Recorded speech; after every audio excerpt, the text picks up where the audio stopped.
বাংলার শিক্ষার দিক থেকে একটি উৎকৃষ্ট কেন্দ্র পরিণত করার জন্য একটি কৌশলগত রূপরেখা তৈরি করা হচ্ছে।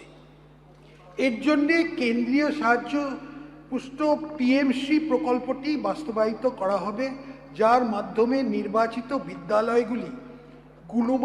বিদ্যালয়গুলি গুণমান পরিকাঠামোর উন্নয়ন ও প্রযুক্তি নির্ভর শিক্ষার মাধ্যমে মডেল প্রতিষ্ঠান হয়ে পরিণত করা হয়।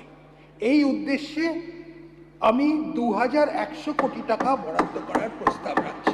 এটা খুবই গুরুত্বপূর্ণ একটা প্রকল্প।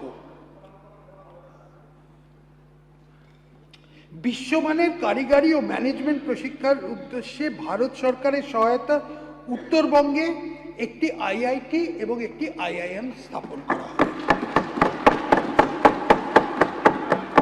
হাতে কলমে শিক্ষার দ্বারা সৃজনশীলতা এবং বৈজ্ঞানিক চিন্তাকে উৎসাহ দেওয়ার জন্য 200 কোটি টাকার প্রস্তাবিত বাজেট বরাদ্দ করে মোট 1000টি স্কুলে অটল টিঙ্কারিং ল্যাব স্থাপন করা